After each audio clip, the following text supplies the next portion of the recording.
Pickaxe.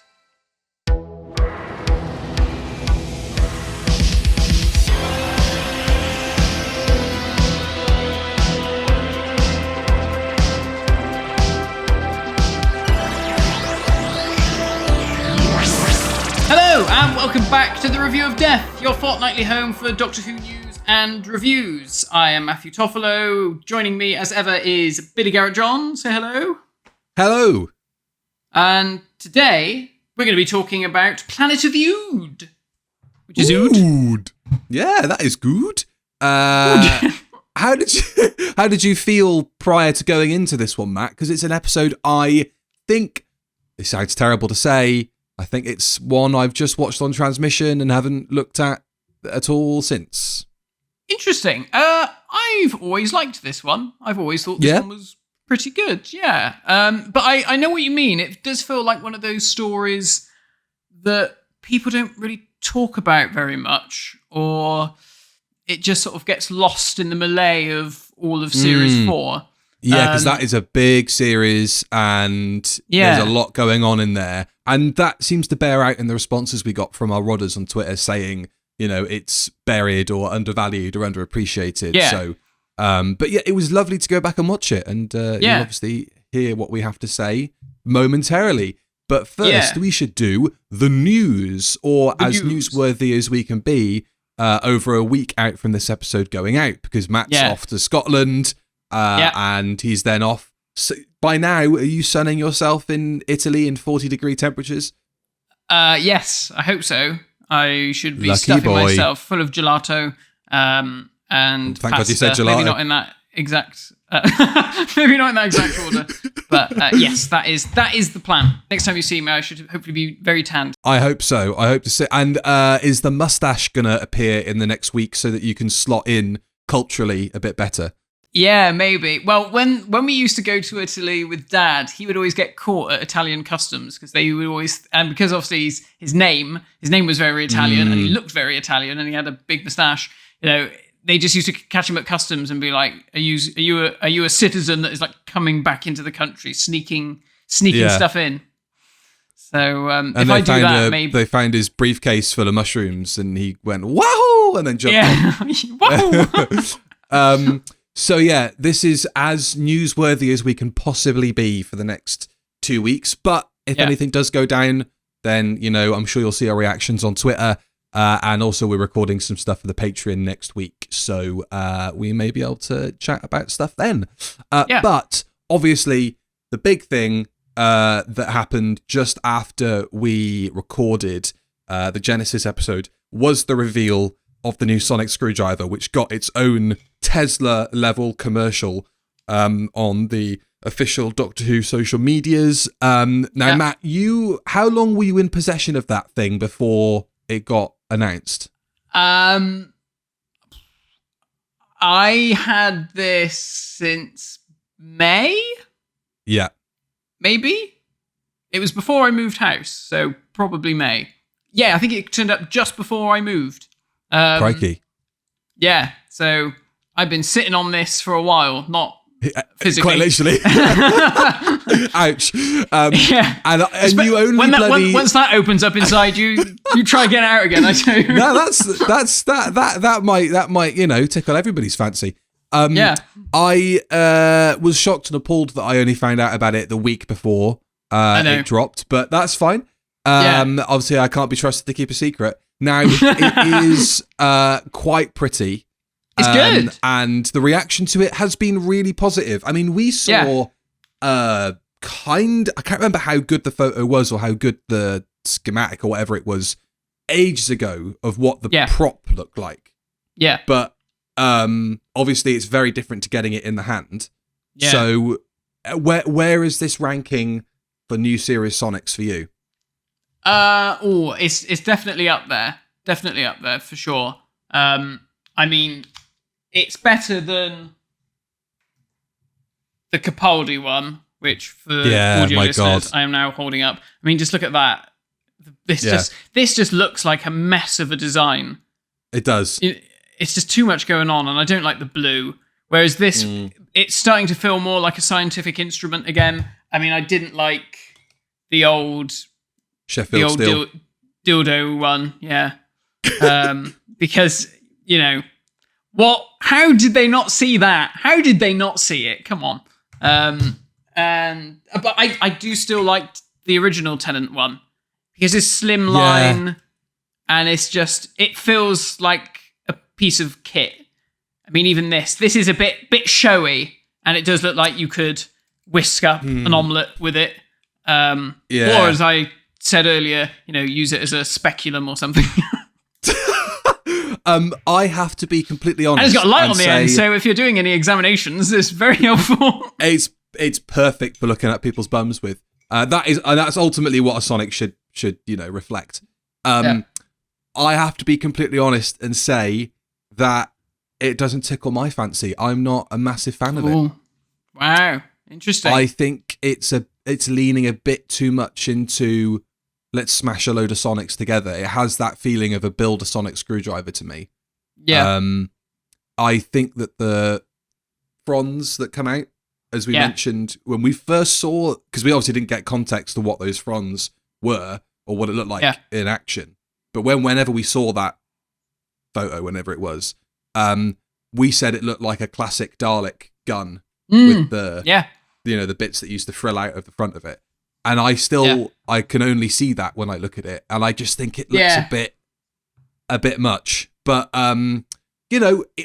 everybody seems to be a fan of it, and it has kicked off a lot of speculation because of a description. Is it on the box, or was it just at Comic-Con that described that it's kind of an amalgamation of different Sonics and how that might play into the 60th? It wasn't on the box, so that must have been a Comic-Con thing. Yeah, but you obviously mentioned it when you went through it because it's it's difficult to ignore the fact that it has elements of lots of Sonic screwdrivers in it. Modern definitely. Sonics.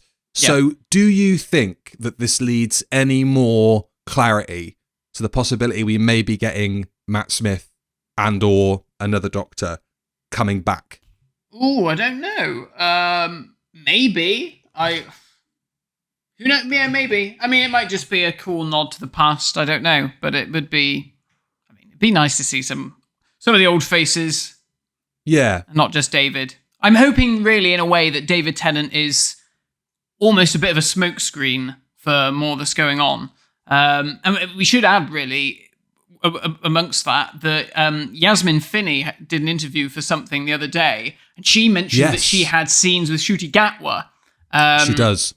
So, obviously, we've seen pictures and footage of Ncuti in David's costume, in as much as the shirt and the tie. So maybe he sort of regenerates into Ncuti, and maybe he flicks back and forth. Maybe who knows what's going on there. Because maybe this is maybe the 14th Doctor is some sort of like weird interim regeneration that shouldn't be. Maybe I don't know. Maybe. I mean, I definitely get the impression that the idea, like the through line, is going to be maybe why this face again. Because I think that there's mentions of that in the teasers. I think why this face? I make money. That's why this face. Because I make money. Also, I thought was quite interesting. Obviously, they had the big booth at San Diego. With the Disney screen sort of saying specials coming this year, Series 14 coming in 2024. The universe just got bigger. That's the tag. Very interesting. Obviously, I mean, we know we're getting spin-offs. It's a given at this point. So it will be interesting to see when that rollout starts happening. I would imagine the earliest we'd hear about that is possibly somewhere between the 60th and Series 14. Maybe in that sort of gap. I mean, there's probably only a month or two at most between the end of the specials and the kind of real promotion, I think, for Series 14, given that Ncuti is becoming the Doctor in festive period 2024. But, oh no, was it festive period 2023? Fuck, let's find out. Festive 2023. So that's interesting. Did you see the badges they were giving away as well?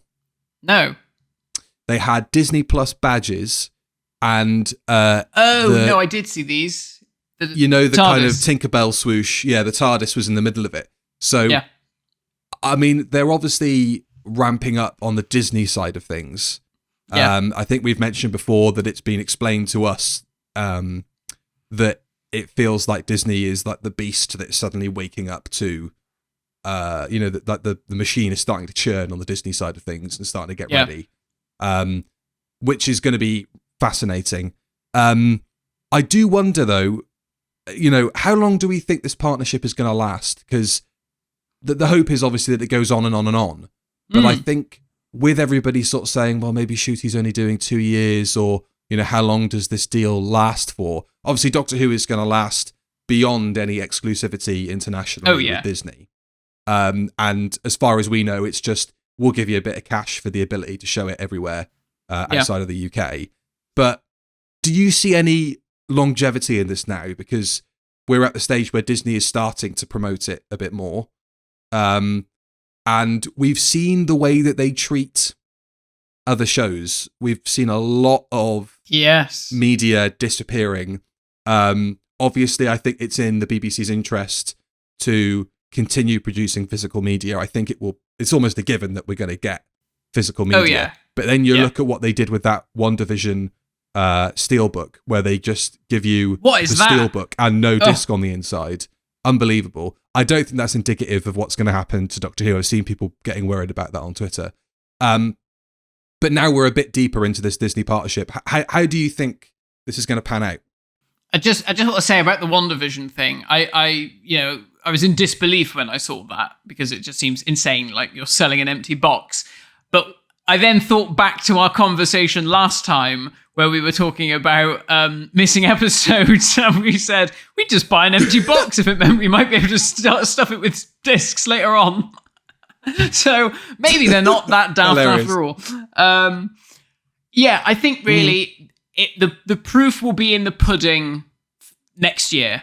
Once the specials go out, once the first series of Ncuti goes out, and those first spin-offs go out as well, I guess until we see the reaction, and obviously ultimately they see the reaction, it's hard to say. But like you said, I mean, I hope that there is some longevity in this. This isn't just going to be a one and done thing. But I mean, we just have to hope it's a success, really, because if it isn't, then, well, I guess Disney, well within their rights to say, this was fun. Really, but I think now living abroad, I have a real keen interest in seeing how stuff that is very familiar to me is promoted outside of the UK, like seeing trailers for Coronation Street on TVNZ or whatever it is. That must be weird. That must be so bizarre hearing. It is really odd. And they call it Coro here. Coro? Yeah, I know. Get out. Disgusting. That was an early warning sign. I'm really interested to see how it is promoted internationally, because obviously we'll get that end of it. And as you say, the proof will be in the pudding for people like myself, for fans in the United States, for fans as far afield as sort of like, China and Brazil and all over the world, to see how they receive Doctor Who and what Disney do on their end of the bargain. Because at that point, it will be out of the BBC's hands. It won't be their responsibility to promote it. And I'm really interested to see if we get like billboards over here, because you do get billboards for streaming shows and Disney series. Obviously. But you wouldn't necessarily get that in the UK. Yeah. So what Disney are bringing to this is obviously the platform of Disney Plus and all that infrastructure, but also their marketing machine. And we know that they have been amongst not just Doctor Who fans at like San Diego, but also they've been with the Ubers, they've been with the Anoraks at Gallifrey 1. So they know, fandoms and that sort of thing is their bread and butter. They know how to, promote to people with some amount of expendable income, enough at least to pay for Disney Plus. So it's going to be really interesting to see, like you say, how they hold up their end of the bargain. It was really positive to see the setup that they had at San Diego, because they had a real proper booth. It wasn't just like a little table with some little posters. They had a real. It's funny comparing it to like what happened at San Diego last year when they just revealed the logo and it was just like a black banner. Like, what is this going to look like a year from now once Shooty's first series has come out? Yeah. And I'm a nerd outside of Doctor Who, so I've followed San Diego Comic-Con for years, and it's interesting sort of seeing how all these other brands have always done booths and panels and things, and sort of seeing how Doctor Who has sort of slowly grown, and like now it feels like it's sort of there amongst the big boys, because they had such a cool setup. They had all the merch there. They launched a new product there. They had the costumes there, which was great. They had the sonic screwdriver prop there. So I would be really interested to have been a fly on the wall at Comic-Con just to see who was actually going up to the stand. Was it just, the Doctor Who nerds who were like, oh, I must get my sonic screwdriver? Or was it people just walking by who was like, oh, I've heard of this show. This looks cool. Oh, I know that guy from... Sex I think it probably helps having David Tennant on the poster as well, because that is still this modern era's version of Tom Baker, and that is very helpful to relaunch the program. I mean, it's such a canny, like I don't want to sound sort of I don't know what the right word is, conspiratorial or whatever, but to get David back is probably one of the wisest marketing decisions that Doctor Who has ever made. Yeah. And obviously that's not the only reason for it. And I'm not saying that it is, but he is the face to get people back in through the door. We all know that. I mean, I don't think that's particularly controversial to say, but that seeing the reaction at San Diego, that is why you have him back, to have him on the big posters. And that is just, a small portion of the reaction to having him back in a public facing setting. It's going to be fascinating. And I think one of the things that, I don't want to say is a missed opportunity, but what I would love to see, and obviously not this year, but maybe next year, because obviously being the toy man that I am, I'm here for all the toys. And all I did last weekend over Comic-Con weekend was I was looking at all the different websites and seeing what was being revealed from all these different toy companies. And, on preview night, they had, all these glass cabinets with all these new upcoming figures. And, they'd have little things saying, oh, stay tuned to the panel where we're going to announce another new thing. And I was like, oh, wouldn't it have been nice for Doctor Who to... I mean, I don't know. Obviously, I hold my hand on my heart. I have absolutely no idea what character options I've got planned for anything for the 60th and Series 14. I haven't got a clue.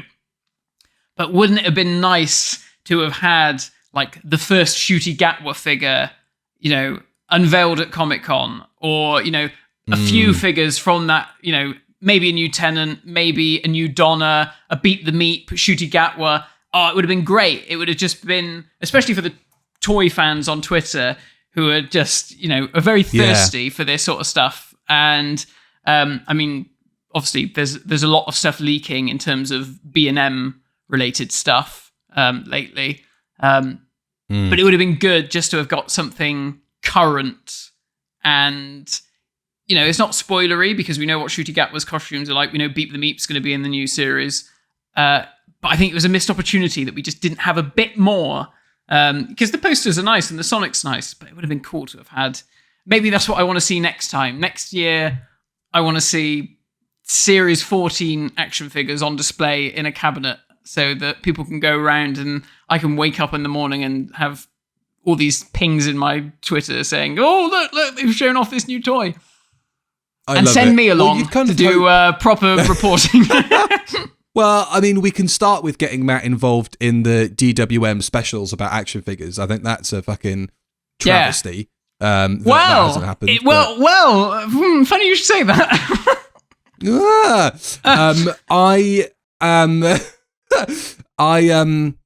I'm very interested to see, like you say, a year from now, like especially with the action figures. You'd imagine, because I remember with, Series 5 going into Toys R Us the day, was it the day of or the it was day the day after? of, yeah. The day of, and you get the Raggedy Doctor and the 11th Doctor Sonic. Yeah. Just straight off, and Russell is a hype machine. He's a marketing machine. Besides being, obviously an incredible writer and showrunner. Do you reckon really by this time next year for Comic-Con we should be seeing like wave 2 of Series 14 figures being previewed? I mean, if character can go back to doing waves of figures, I would love to see something like that, because I imagine the first wave is obviously just going to be 60th stuff and possibly shooty.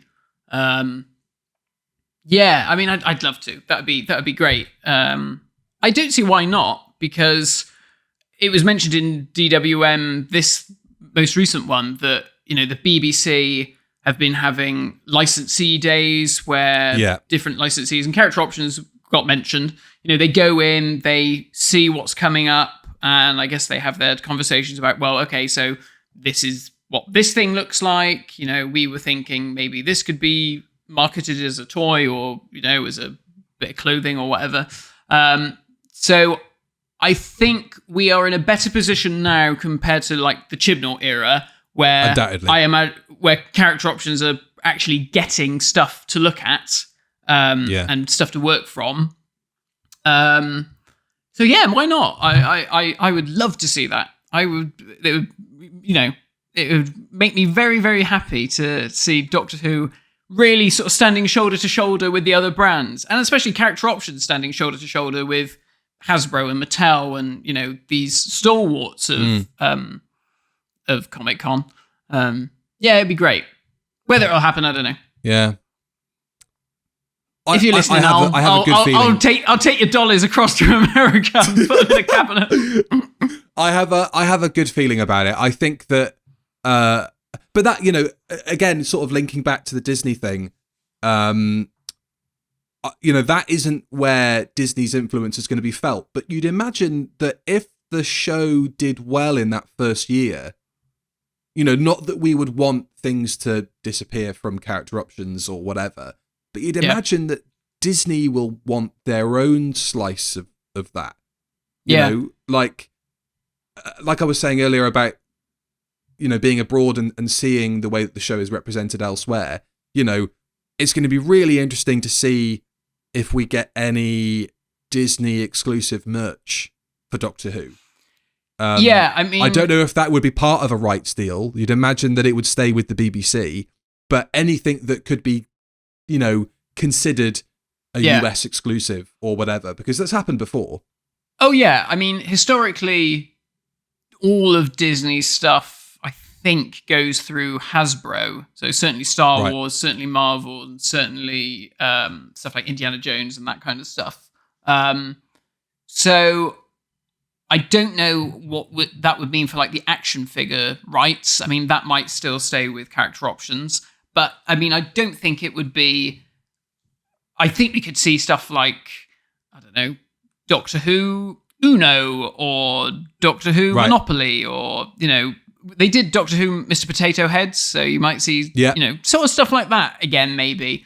It was funny actually, because I can't remember who it was who posted it on Twitter, but posting some of the other stands and stalls around SDCC, and it was just littered with Doctor Who products from like the Matt Smith and Peter Capaldi era. But not like figures, but it was just like all the like all these crappy plushies, or just like weird things that still litter the movie shop in the galleries of Broadmead in Bristol. Yeah. and like, HMV goes into administration, and so their way of having to try and get more money in through the door is, we've got a warehouse full of fucking Doctor Who pizza cutters.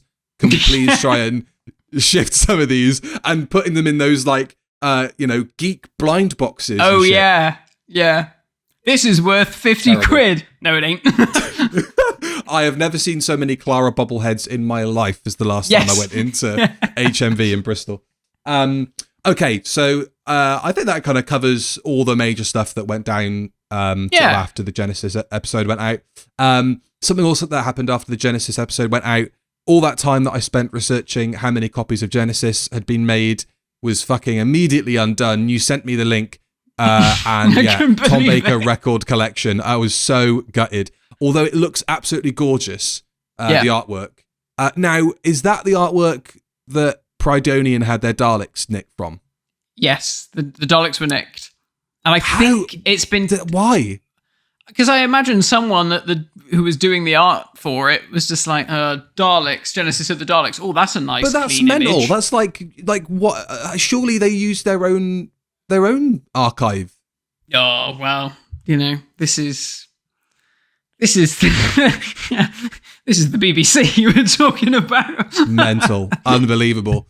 So yeah, another copy of Genesis of the Daleks you can add to that list from the last one on vinyl as part of the Tom Baker record collection, which does look fantastic. Yeah. And I imagine with the way that's worded, we'll probably see other Doctors get represented on vinyl, which would be really nice. Yeah. So what else was in it? It wasn't just Genesis, was it? Genesis, State of Decay. Well, I guess it basically depends on which adventures Tom had narrated at some point. Oh, good. Yes, of course. Because they're few and far between. Yeah. The Tom Baker record collection. Let me bring this up. So yeah, we've obviously got Genesis. I love the design with all the dots and stuff on it. It's really cool. It's really cool. Fabulous. So yeah, Doctor Who and the Pescatons, if you want to see what we thought of that pile of shizer, then you can go on to the Review of Death Patreon. Exploration Earth and the Time Machine, plus a selection of BBC radio interviews with Tom Baker made in the 70s and 80s, probably in various states of drunkenness. So I'm sure that would be great. Think of Jesus. Think of Jesus.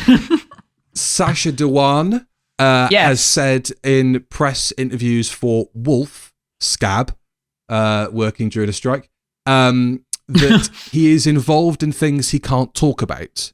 Now, I mentioned this before, and also maybe the Doctor Who stuff. I mentioned before when I went to, what the fuck was it called? Armageddon Expo, the Comic-Con equivalent in New Zealand. He was there, wasn't he? He was there with Michelle Gomez, and they were sort of doing this kind of, maybe we're doing something, maybe we're not. Maybe we're doing a show called The Two Masters, where we lived together in a flat chair or whatever it was. And it was sort of like they were leading on the fans to think that something was happening, probably just to get clicks on Twitter, or maybe, people are being told, hey, look, just say whatever you fancy because it adds to the speculation. But it seems a bit reckless, particularly from Michelle Gomez, because Sacha Dhawan was sort of sat there not feeding into it. But almost in a way like I'm playing up to, I can't say anything. But Michelle was definitely sort of like, wink, wink, nudge, nudge, something's happening. But I was sat there going, fucking, no, it isn't. Like, you can just, you can just tell. And that thing is Big Finish. Well, that's what I'm thinking. I'm thinking maybe Sacha Dhawan is kind of wink, wink, nudge, nudge, I'm doing something. But then it's going to turn out he is the one trapped in that diamond in the bloody Once and Future box set. And then maybe that dovetails into the master set, which it's been a year and a half since we heard about the Dhawan Master and the Fugitive Doctor sets, and nothing has happened. Big Finish have released 60 plus audio dramas in the first half of this year. If that isn't saturating your own market, I don't know what is. There was something that went around the other day on Twitter, which was like a Big Finish announcement, and it was something like, 14 new classic Doctor box sets coming out in 2024, and everyone was like, well, no shit, that's what you do, That's not really a surprise. It would have been a bigger surprise if they'd have said, we're never making any Doctor Who with any of the old Doctors ever again. That ship sailed. We don't want to be Big Finish bashers, but do you know what? Fucking hell, I can't stick it. I think you've seen the trailer for Two's Company. I haven't seen it yet. Yeah. And you had some feelings on that. I mean, it just felt as bonkers as it felt when it was announced. You know, it's just like you've got 3 companion-esque characters in that story that don't feel like they have any rhyme or reason being together. And when I listened to the trailer, I sort of thought, I still don't really understand why they're all together. No. And I don't know whether or not I'm going to have that answered when I listen to the actual story. Been covering Once a Future on the Patreon, and yeah, I'm already seeing people in Discord who have listened to A Genius for War, which I was really looking forward to, and I still am looking forward to listening to it. I'm going to find time to do it today, and then you guys will see it on the Patreon in the next couple of weeks. But people were basically saying it's doing the same thing that the other 2 have done so far, which is basically just spinning the wheels on, you know, revealing anything to do with the actual main plot. Because we've still, I think we're only just now maybe halfway through or under halfway through the run. Oh, really? Because there's like 10, maybe nearly 10 adventures in this series, including. When does this end? We can only hope soon. But I wouldn't put too much stock in what Sacha Dhawan is saying, because from what I said earlier, my experience of what Michelle and Sacha were doing at that expo wasn't underhanded or cheeky or anything, but it was a little bit like, come on, you know, right. So let's see what comes of that. And lastly, Ruth Madely, apologies, on the one show with a gun to the back of her head, being told that she can't say anything. But we do know that her character is Shirley Ann Bingham, and she's across a couple of episodes. We have already heard from Russell that she's quite important in the grand scheme of things, and seems to be a recurring character for the show, which is really interesting. So, let's see how that develops over time, I guess. Yeah, I think that's probably why we're not going to hear anything about spin-offs, because I've got a funny feeling she's going to be unit-related. So I think until she makes her debut and whatever the 60th does to set up future Doctor Who, I think once that's out of the way, maybe the Christmas special, things will start getting announced then. But yeah, exciting. She was great in Years and Years. Yeah, amazing. So I'm looking forward to to what she does in Doctor Who. Something that I said to you before we started recording was I've got a funny story to tell you. Tell me. So for people who are watching on YouTube, I've got a mug here with the sonic screwdrivers in, which I had here last time as well because I'm recording from home. But the table is actually much further down. So I've had to stack the mug on something else. Now, you posted a picture on Twitter last week of me in this home setup. And the thing that I had stuck it on and not realised when the picture was taken was the shipper box for the new sonic screwdriver. Well, no one noticed. So no one noticed. And I looked and I was zooming in. I was like, shit, you can see the character options logo. It could be anything. It could be, people might work it out. That is hilarious. It's kind of sonic screwdriver length, you know? So yeah. So you did say to me, you were like, oh, is there any way we can sneak it into the video? And I was like, no, we can't. And I surreptitiously did it myself. So there we go. Also, patrons may remember when because we're going to do a Q&A at the end of this quick review of Planet of Viewed. People may remember on the Patreon, I mentioned to Matt if he's got anything interesting on his desk. And there's a bit when I was watching it back where your eyes shoot down. And because you'd shown me it earlier in that call, and I was like, that's exactly where he put it down. And I cannot wait to tell people that he'd been staring at his Sonic. Oh, well, I mean, staring at a Sonic. Maybe we'll reword that slightly. But anyway, right, let's jump into the frivolities, the meat of the matter, with a review of Planet of the Ood, released 19th of April, 2008, written by Keith Temple and directed by Graham Harper, with 7.5 million viewers accumulated. Matt, any idea what was UK number one? I've got no idea. I always ask you, and I know that you won't know the answer, but on the off chance that you will at some point go, one day I'm going to surprise you. Yeah, exactly. It's going to be something totally out of left field.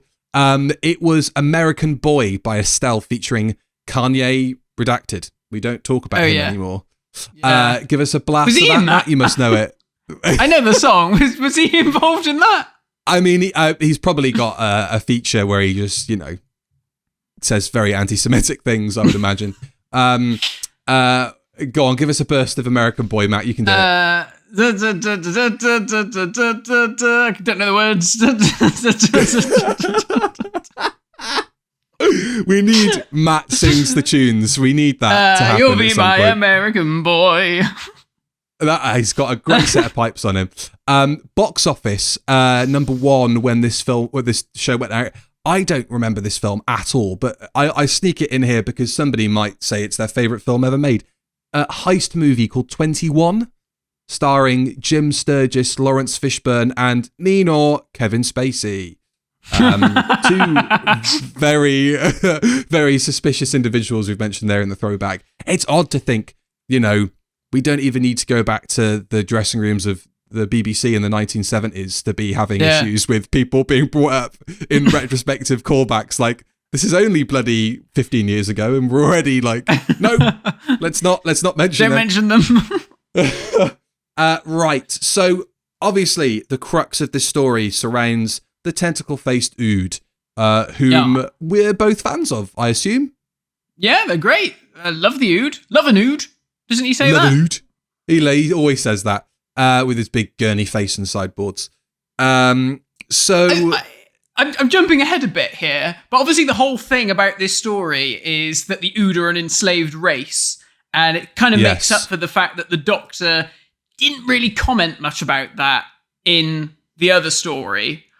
And then I was thinking, when we then zoom forward to the Flux story, Jodie Whittaker's not really that bothered about, you've got an enslaved creature here.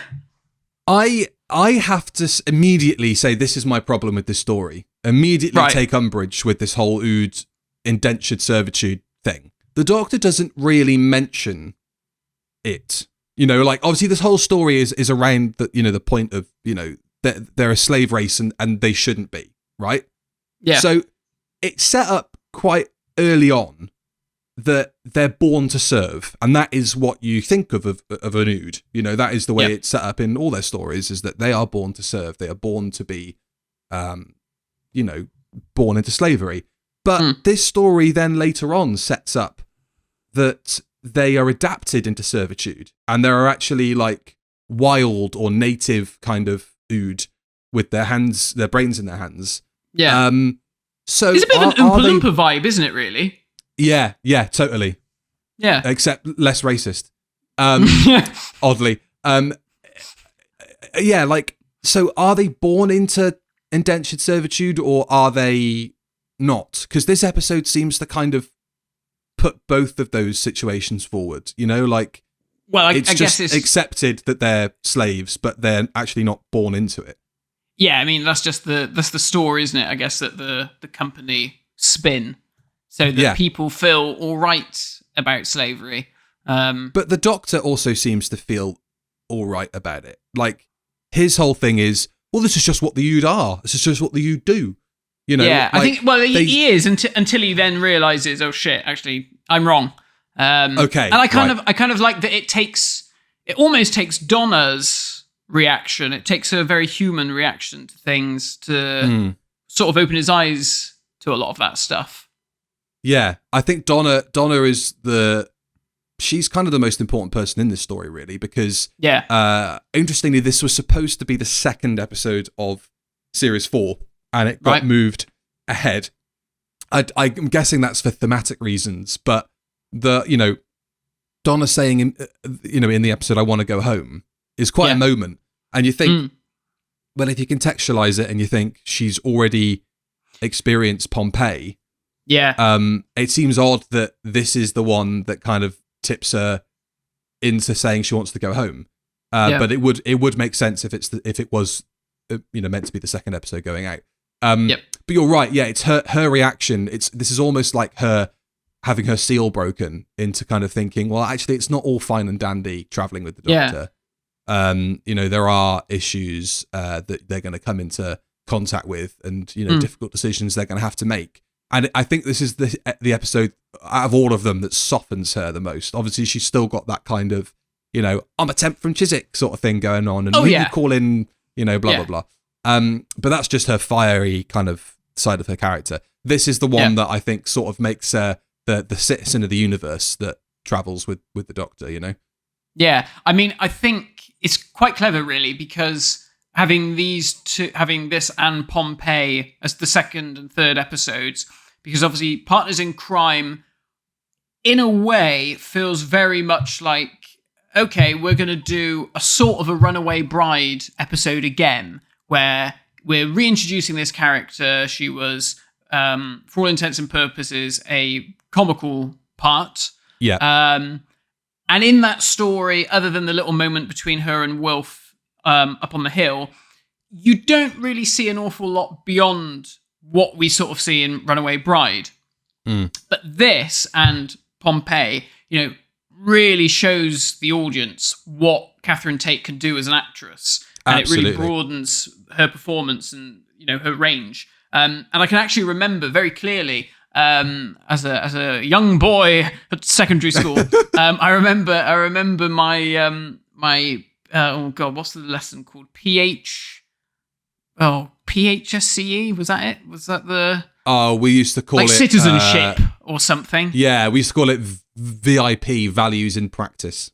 Oh, right, okay. Yeah, well, my teacher for that, Mr. Haddon, Derek Haddon, he came up to me and he liked Doctor Who, and we would always have a little chat about Doctor Who, and he said, she's really good, that Catherine Tate, she's really good. If people ever say she can't act, I say, watch those Doctor Who's, she's such a good actress, and I think that was it. It really did change public perception of her, because I guess really beyond the Catherine Tate show, that was all we sort of knew her for.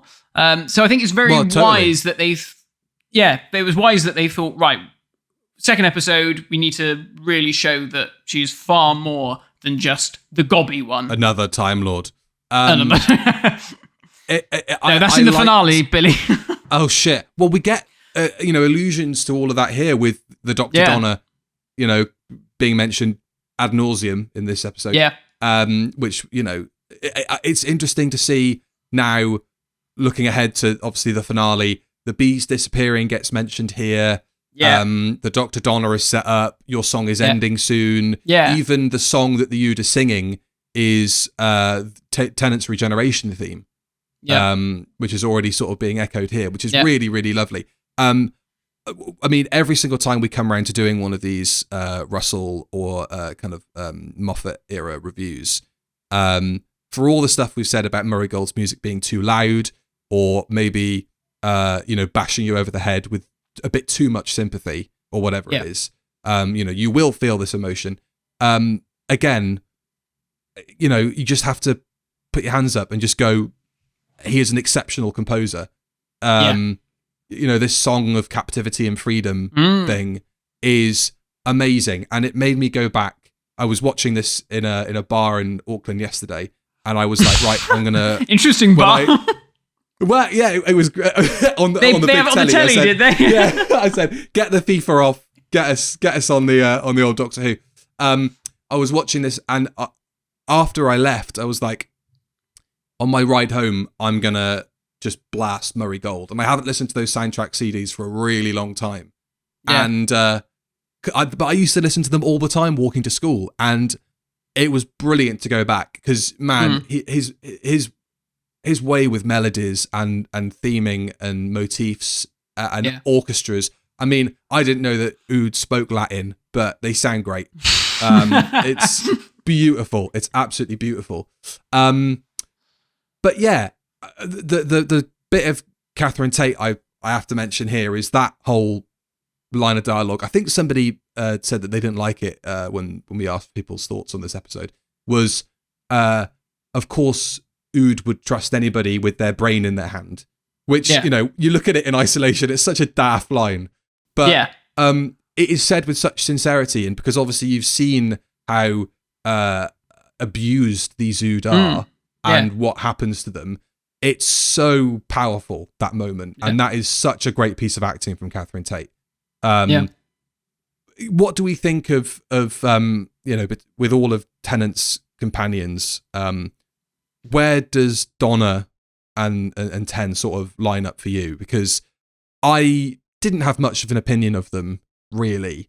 I think probably I was reaching that point where I was getting annoyed at things in Doctor Who, and maybe in my eyes I was like, oh, Donna, everybody goes on about how great Donna is, I just don't see it.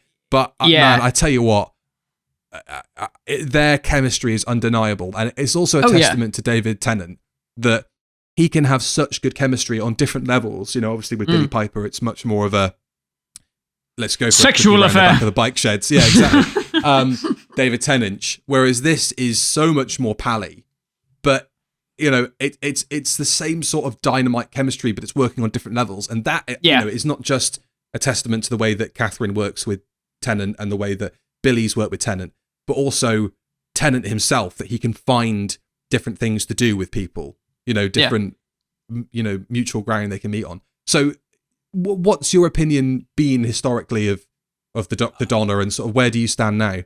I mean, sort of very much of the same opinion as you, like at that time. I liked her. I sort of had reservations about her, like I guess everybody did, because of, we only thought she was good as a comedy actress. I think since going back and rewatching it multiple times, they have gone up in my estimations. But I still like Martha Jones. Martha Jones, I really like.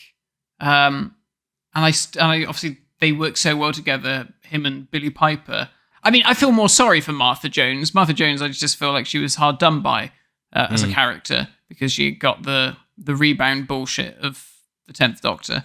I mean, obviously the chemistry between the Doctor and Donna, like you said, is undeniable, more so than it is with him and Martha.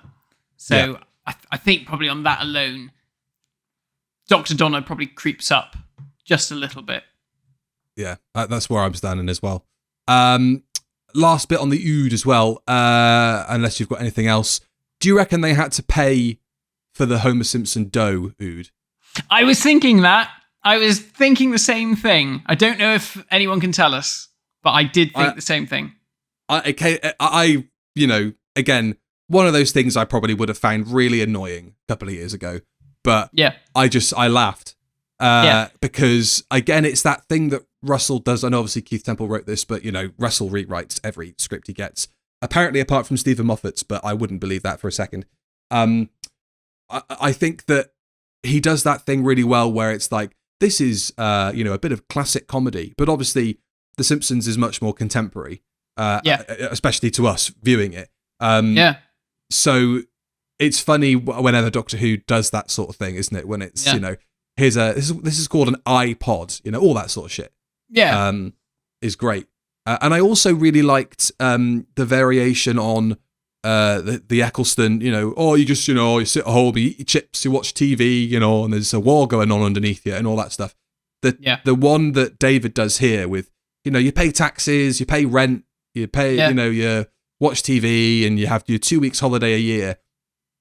That, I think, is a really nice distillation of what it means to the audience to see these adventures on TV, wishing they were in the shoes of Donna Noble or any of these other companions, because it's that sort of thinking that obviously makes people want to, break out of the mundane life they're living and travel in space and time with the Doctor in the show.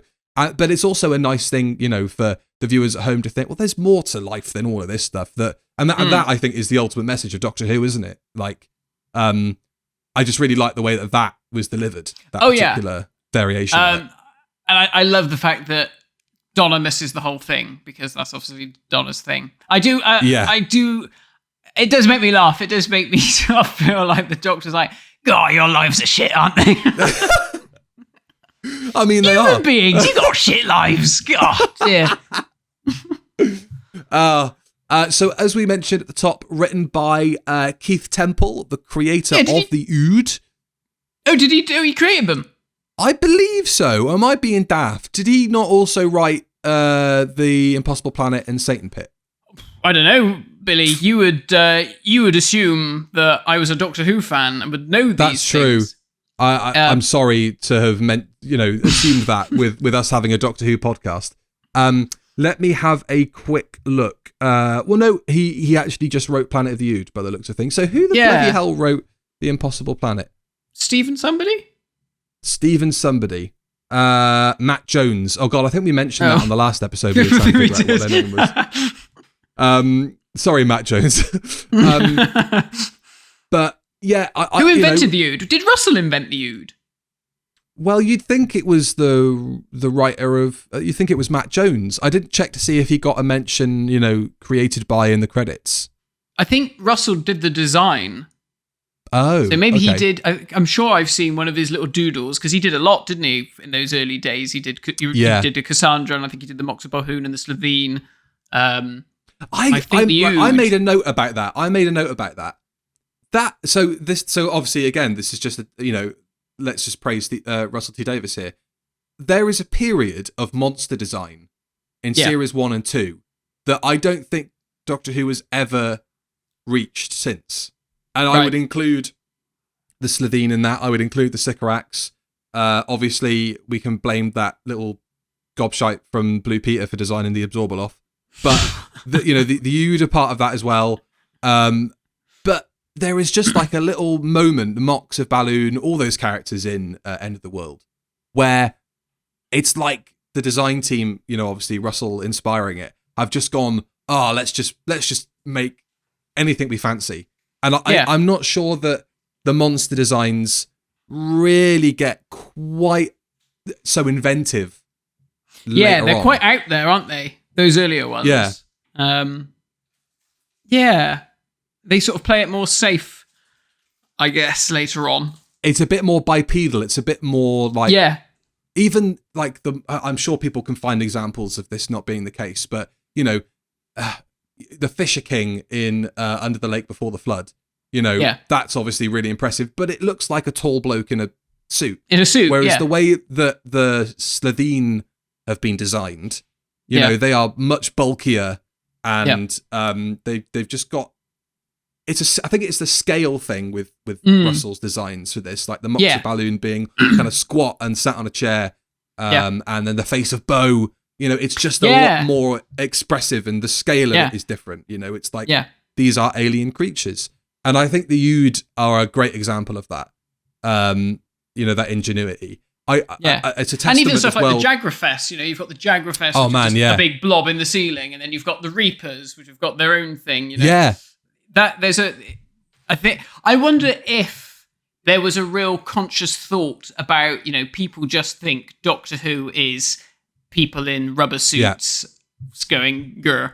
And so maybe there was a conscious thought there to be like, well, let's try and get as far away from that as possible. Even though, like, you look at the End of the World now, and you look at the End of the World then, some of it is just like, well, that is a man in a robe, and that is a man with a wicker basket on their face and a robe. But, it was new. We hadn't seen it before.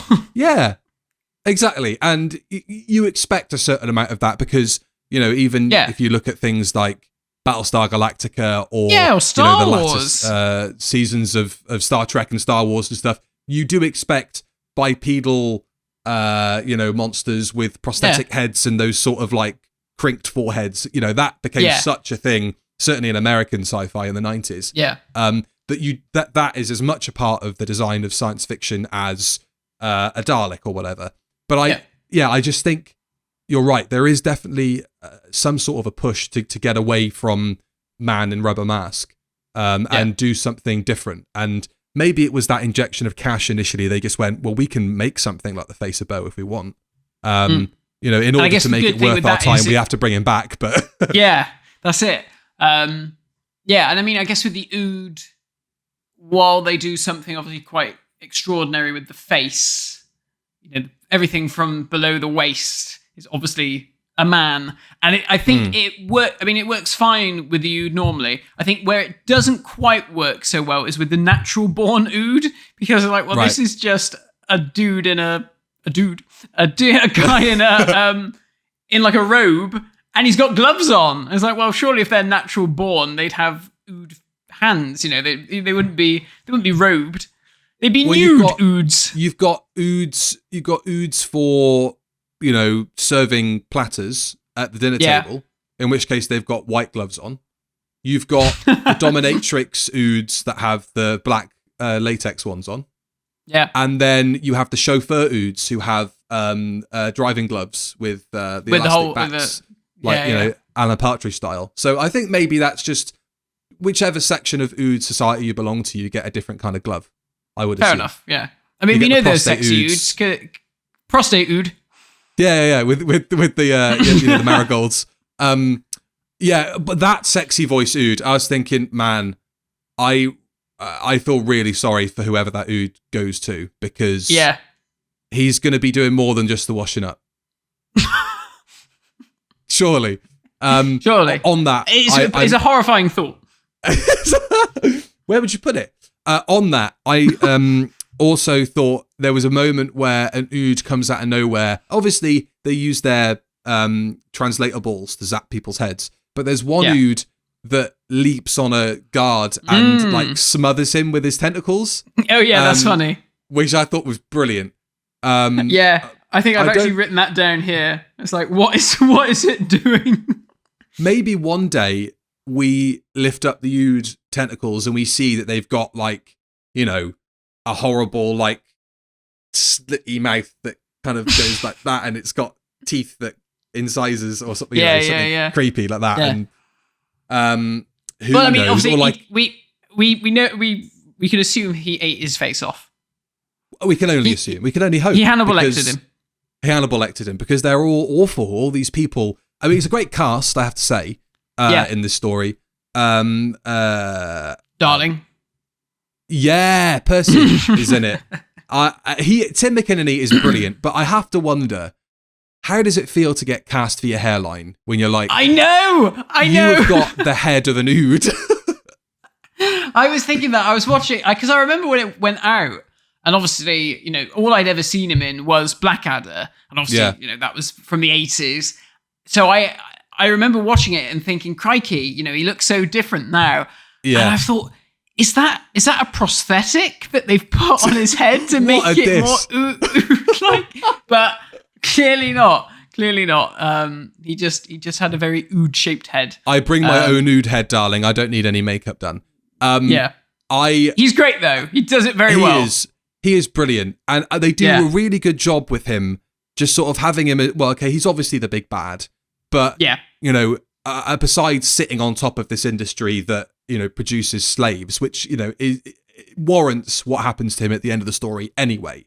But I think what they do just before his transformation, where he chucks that bloke, Dr. Ryder, I think his name is, from Friends of the Ood, he chucks him over the balcony into the brain. It just sort of solidifies, like, okay, so what's about to happen to you, which I guess we can talk about now, is warranted. And what happens is, I think, probably one of the goriest, besides Stengos in Revelation of the Daleks, probably one of the goriest moments in Doctor Who history. Not just the tentacles dropping out of his mouth, which is a great visual, but he fucking scalps himself. Yeah. I'd forgotten how gross it was, actually. It's so I was surprised that they got away with doing it. I mean, you think of it, like we were talking about when we did the Waters of Mars review. They're so keen in that tone meeting to just be just on the line of what's acceptable. But then you compare the Flood to what they do here, and it's apples and oranges. Like, this is really quite strong, isn't it? Yeah. I think what helps with this is that, obviously, the scalping himself is very visceral, and then you've got the shot of the tentacles, which in itself is a very strong visual, but the effect itself looks kind of janky. And I think that's the thing I mentioned a bit in my notes, was a lot of the CGI in this story is a bit iffy. And we'll talk about that in a bit. But yeah, you know, he's got that shot looks a bit funny because it feels very much like an effect shot. It's like, right, we're gonna put the camera right on the side so we can have the tentacles fall out. And then to sort of diffuse the moment of, oh my God, this is pretty awful, you have the little brain that plops out with that sort of like a little, That's great. you know, and it's a comical moment. And so it just diffuses the horror. So I think that might be why they sort of get away with it a bit. And I think really the directing in this from Graham Harper is really great, because you've got there's some really cool stuff going on with the action. There's a lot of action sequences. Some better than others. You know, all the sort of revolution where things are blowing up and, you know, they're shooting the Oods. That's all really well done. But there's some other moments that I really like, sort of going back to the Halpern thing, you know, just to show he's a bastard, you know, when he pours the tonic onto the brain, you know, which is just a very spiteful and horrible thing to do. So it's a very easy way of setting up like, oh yeah, he really is a shit, this guy. But what Graham does, which I love, is he always has moments where Halpern will walk off, but Ood Sigma will just linger just a little bit longer. And whether that's to look at something or look over the balcony to see what's down below, but it's just enough for the audience to go, there's something going on with this guy. This Ood has got something else happening, which is great, you know, and it sets it up so it's not a complete like, oh, hang on a minute, why is this Ood suddenly turning, you know, onto the good side or whatever? I mean, I guess we can talk about some of the CGI, like the brain. So doesn't really quite work in certain shots. It's a shame really, because the first thing you see in that story is that lovely vista of the planet with the TARDIS parked there, and when they come out, that looks great. That looks lovely. But then there's other shots where, and we've talked about this before on the podcast when we've reviewed other stories from this era, when you just have a shot of like over someone's shoulder and it's up against a green screen and they, you know, plonk something in front of them, the depth isn't there and it just feels flat.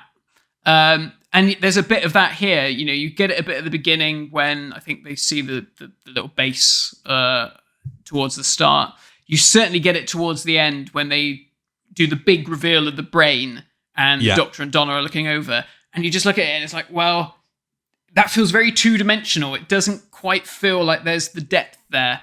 And even like with the rocket passing overhead, that doesn't look too bad. But obviously now, you know, 20 years later, it does look a bit old. And I kind of love it. I kind of love looking back on new Doctor Who and going, yeah, you know, for all the shit old Doctor Who gets, you know, people are going to be saying this stuff about new Doctor Who well, I mean, obviously we're doing it now, but you know, people will start saying the same stuff like, oh gosh, that cheapy old show. And especially compared to some of the other stuff that was being made at the time, like you said, like Battlestar Galactica, which was obviously a huge, massive series with millions of money put into it. But yeah, it's just funny to see how those effects are now starting to show their age. I remember one effect shot in particular, and I know exactly the kind of one you're talking about. It's that sort of digital matte painting thing, isn't it? Yeah. Where they have the actual live action footage and then they paint stuff around it, like you say, the shot of the TARDIS and then the big snowy planet.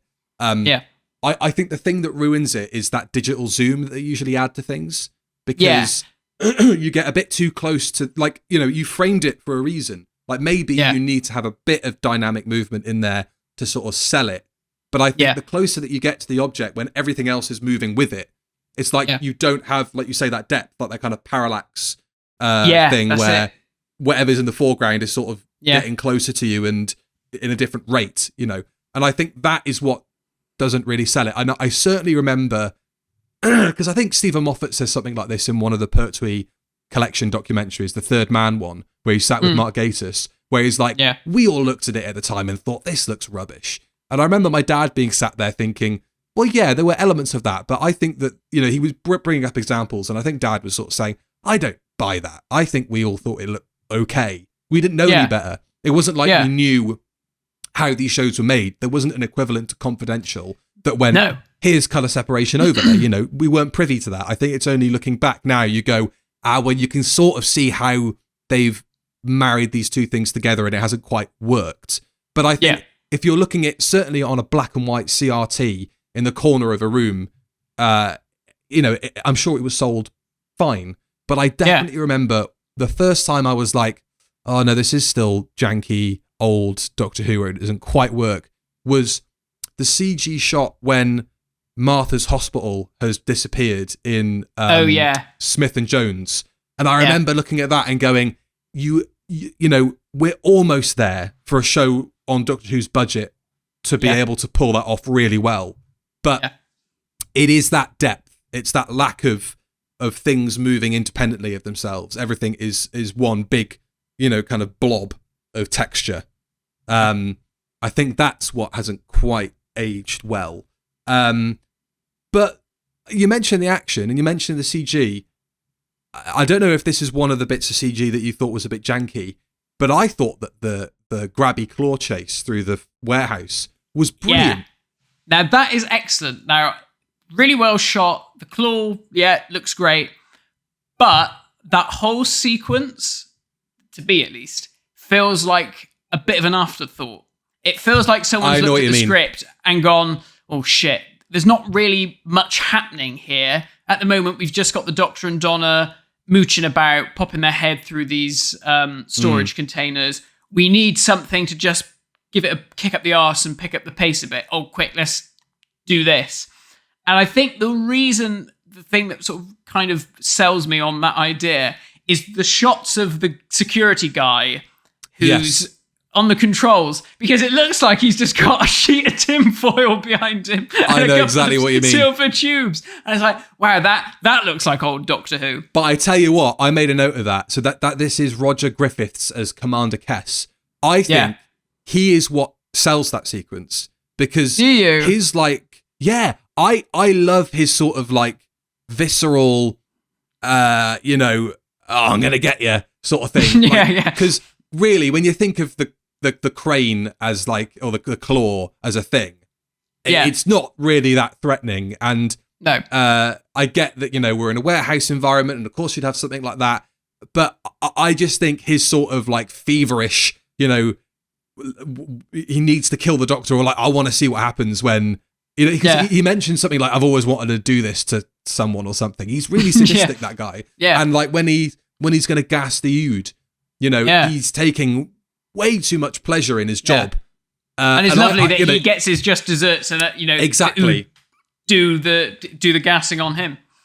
On that as well, and this is a testament to his direction, Graham Harper, the stuff in the warehouse. You can tell that they've got less than 10 Oods that they can use. Yeah. So I count maybe around 7 or 8. And there's probably only 3 or maybe less than 3 with the motors to move the eyes. And the frown and stuff. But all the whip pans and the quick cuts and stuff, you know, you look at the Ood and you think, well, unless they get close to you or jump on you and give you a snog, they can't really do anything. Yeah. And so when they're cut down by gunfire, you think, well, this is going to be a walkover, surely. But the way that Graham has shot it and edited it, they clearly have numbers on their side.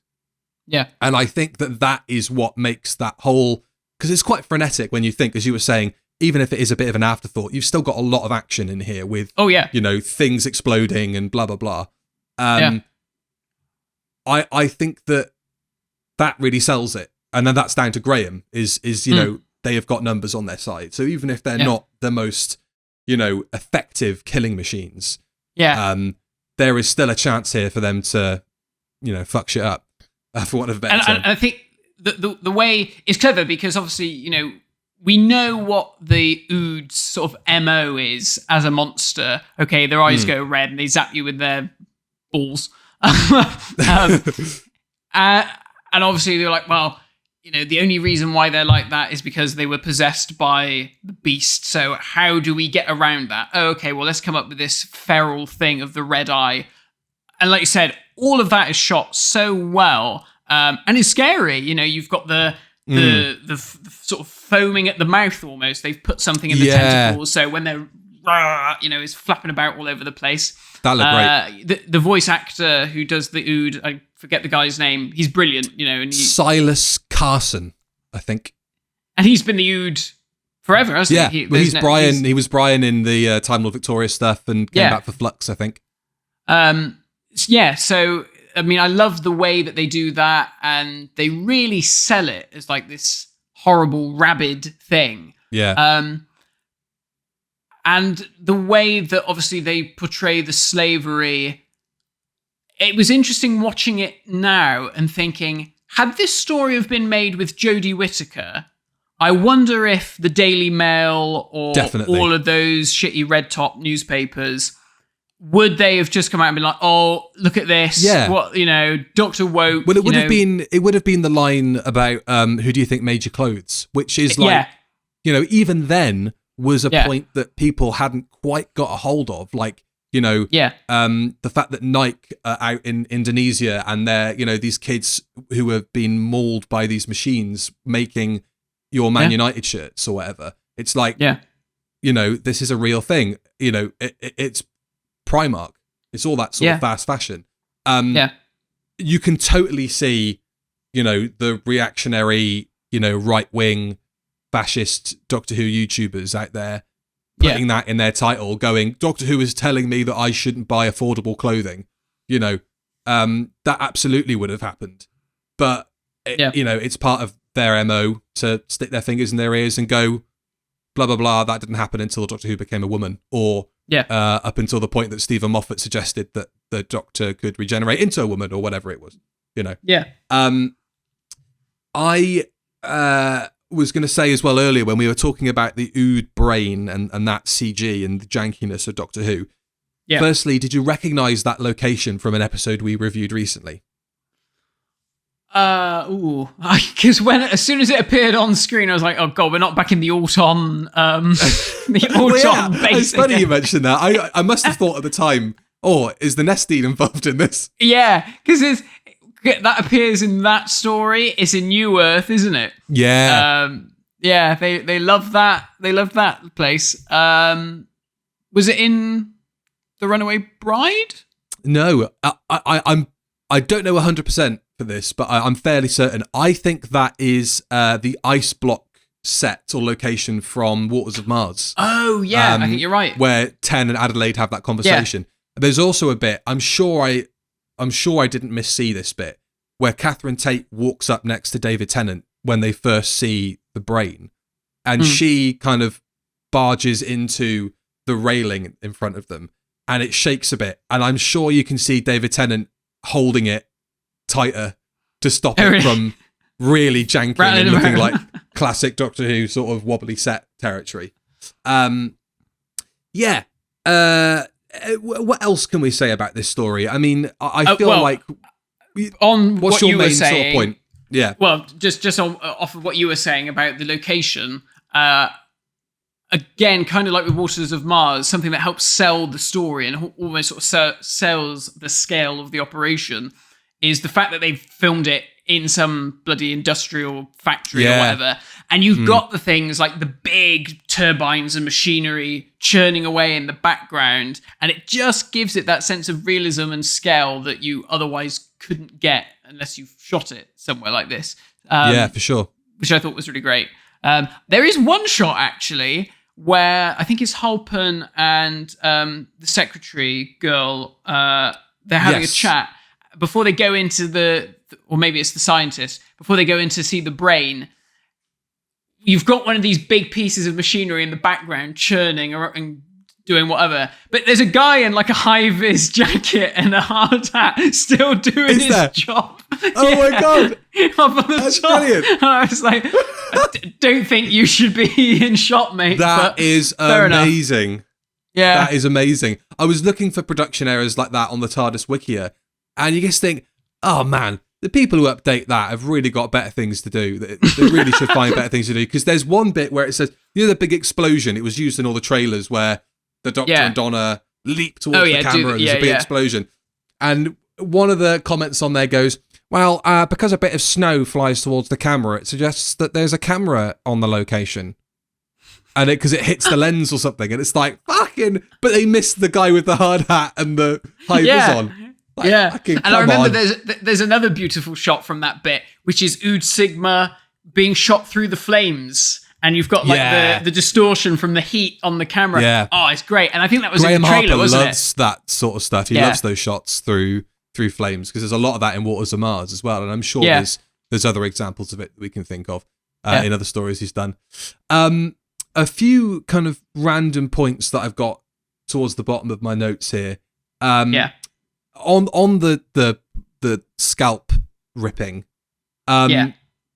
Apparently that was re-edited, because there is another cut of that which is a lot more graphic, apparently. And I just think that is what these collection sets are for when we come around to the new series. Like, we've got to get the extended sequence. Because I'm sure it exists on videotape somewhere. It's got to. I mean, it's reminiscent of the Empty Child, isn't it? When absolutely. Victor Meldrew transforms Richard Wilson. Victor Meldrew. I don't believe it. I'm turning into a gas mask.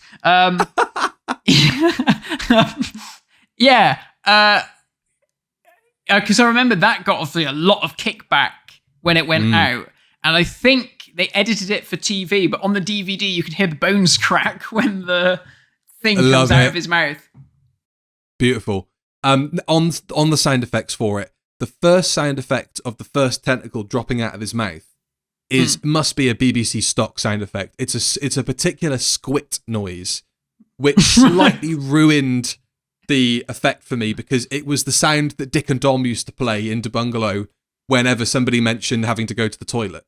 So for me, I just immediately thought of, Creamy Muck Muck and the snake in the toilet and all that sort of stuff. It was just like, bro, I just got sent back in time to Saturday mornings watching Dick and Dom. Broke your suspension of disbelief. A little bit. The sense sphere gets a mention, which is nice. Yeah, of course. Yeah, we've got the sense connection, which is always good fun. That just my last note here is that the farewell at the end with all the ood around the TARDIS is so classic Doctor Who, isn't it? It's like, we bid you fair travels. Thank you very much for helping us. We'll see you next week. It's like I love those sign-offs at the end of Doctor Who. And that bit when we have the he will knock 4 times. I guess David Tennant had been announced as leaving. I don't know if he had. I can't remember. I'll look that up. If you want to give us another thought or two, and I'll see if I can find this. It's a real hairs on the back of your neck moment, isn't it? That when it suddenly goes silent when he says it. Because you've got all this lovely music, this joyous Murray score, and then it cuts. And you're like, ooh, well, they start playing they start playing the Doctor's theme again. It must have been the first time in a long time we'd heard that. Yeah. So that's a particularly good moment. I was just looking over my notes. Something that, again, sort of talking about how, people would have viewed it at the time. Something that gets says when they're talking about killing off the ood. He remarks upon it like, he says it's like, the foot and mouth solution, like farmers used to use back in the old days.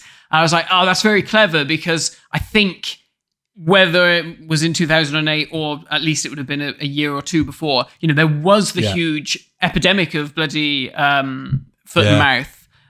So it's just creating these like little allusions to things that are going on in the world at the time that we can go, oh yeah, okay. And it's really clever. Yeah. I mean, obviously, people watching it back now who weren't there may not get that.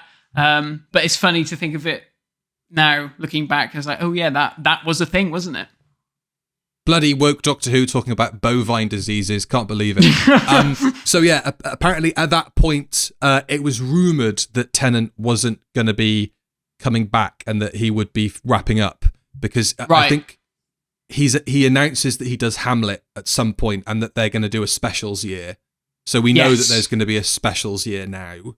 but he doesn't confirm it until October, and this is the April of 2008. When he appears at the NTAs. It was that during a break.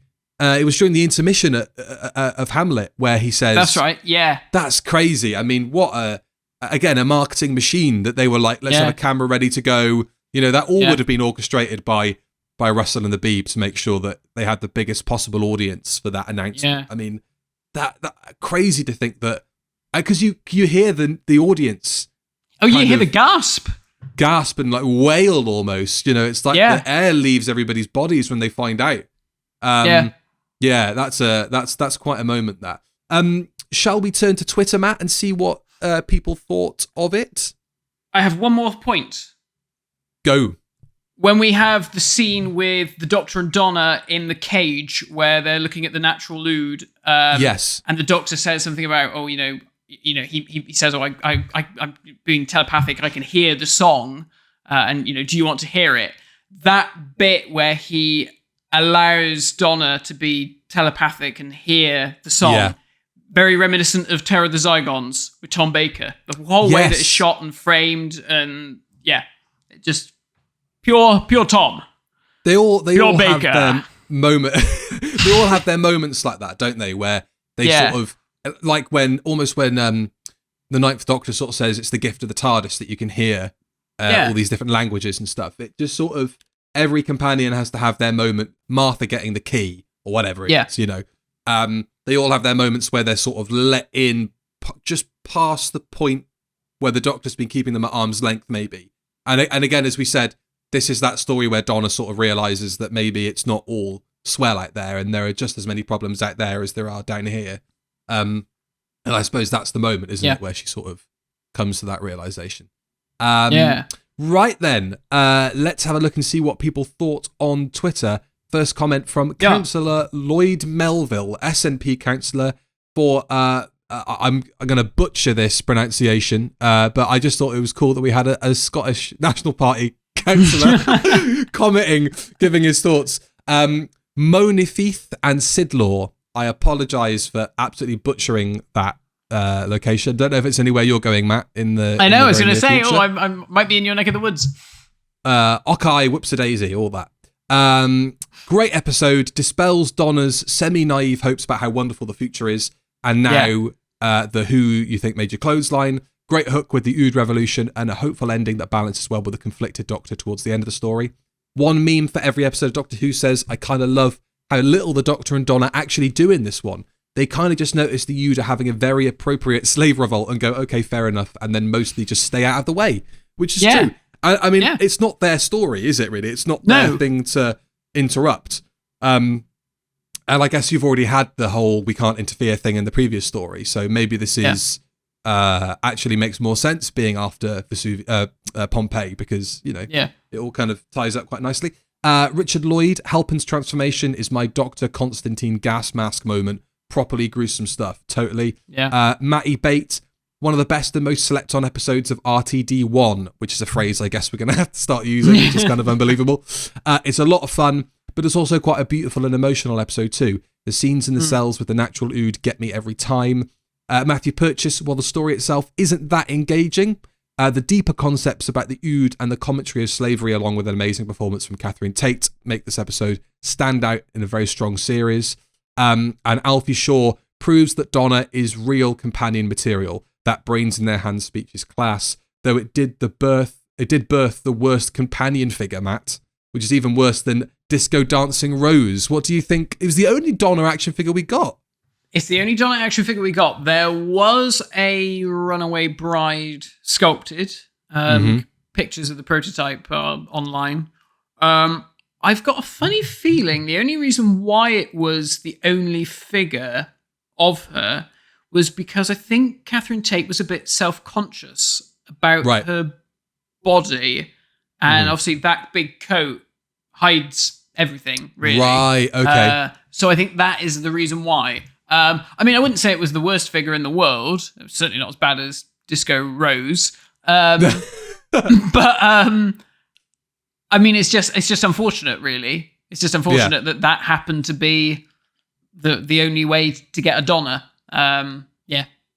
But we'll see what happens with the 60th. Well, yes, that's true. Yeah. Another opportunity to get a slightly older Donna Noble, but bloody hell, Catherine Tate looks exactly the same. Yeah, she hasn't changed. Unbelievable. Well, in that case, I think we've probably said all that we have to say about Planet of the Ood.